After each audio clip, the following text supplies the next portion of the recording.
Hello, I'm Carolyn Tripp, and I'm representing Ban the Bag and More, whose team members are Peter Berry, Carolyn Platt, and Lee Stuntz. Those names should be very familiar to Acton residents from their years of volunteering on various boards and institutions. Today, we are going to be talking about Article 48, the Polystyrene and Disposable Plastic Reduction Bylaw. On the second day of town meeting, May 17th, we will be asking Acton voters to join 54 other communities in the Commonwealth and take 2 significant steps to cut plastic pollution and litter. Article 48 asks Acton residents to ban the sale, use, or distribution of polystyrene products. You see the specific items listed on the screen here. And disposable plastic straws, stirrers, splash sticks, and chopsticks, which are significant sources of litter. Now, on any given day, we can all find an article in the media describing the terrible problems presented by the volumes of plastic that we use and throw away in this country. Polystyrene is among the worst of these plastics for a number of reasons. One is its toxicity. The manufacturing process uses benzene and styrene. Benzene is a known carcinogen, and styrene has been identified as a probable carcinogen by the World Health Organization. And under certain conditions, these chemicals can leach from cups or bowls. The fumes released in manufacture and in incineration of polystyrene are toxic.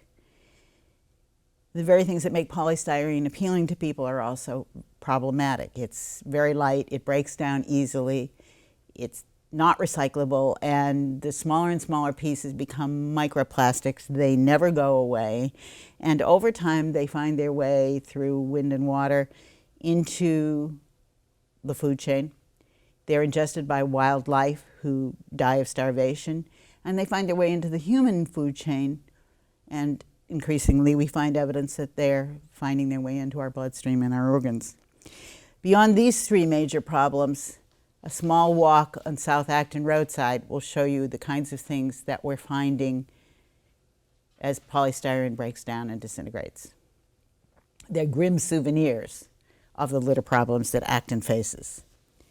So what's going to happen in this bylaw? Food establishments would have to stop using all polystyrene. That includes food serviceware items marked with the resin code 6 or with a PS, and cutlery, knives, forks, and spoons made of polystyrene. And these are forms both in its clear form and in its foam form. Food establishments would also stop using all disposable plastic utensils by January 1st, 2023. That includes straws, stirrers, chopsticks, and splash sticks. They would need to substitute workable alternatives, and there are a number available. I think years ago we wouldn't have found so many good choices, but now there are a number available because so many towns in the Commonwealth and so many states across the country have now banned polystyrene. So you can see these are some of these sample alternatives. They would also have to stop using polystyrene cutlery and substitute non-polystyrene cutlery and alternative utensils, which would be available on request from the consumer or through a self-service dispenser. So you could still get a straw, but you would have to ask for it.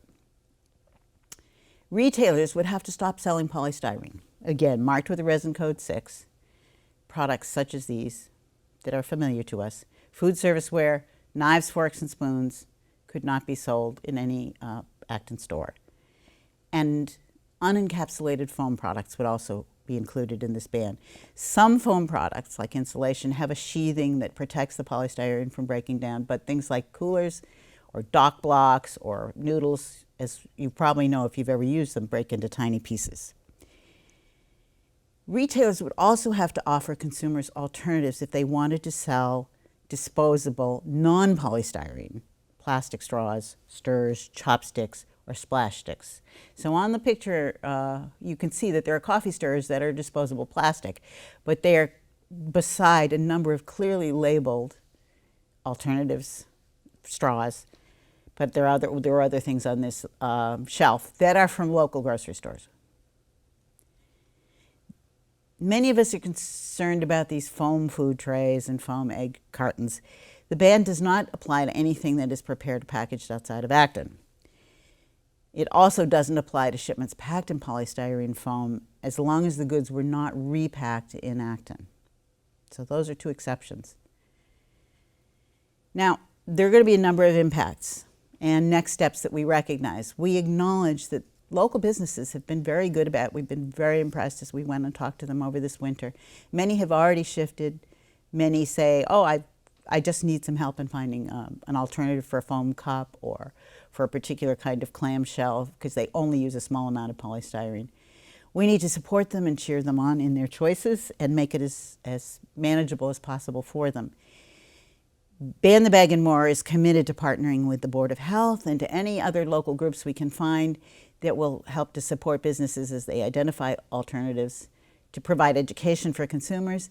And then the Economic Development Council has made a number of good suggestions also to us about ways that we could look to find regional solutions for getting rid of polystyrene. 1 million people have already made this decision in the Commonwealth through those 54 cities and towns. We recognize there are lots of other plastic villains in the pile, but polystyrene's the nastiest of them all. We also recognize that Pogo probably said it best when he said, "We've met the enemy, and he is us." It's discouraging but true.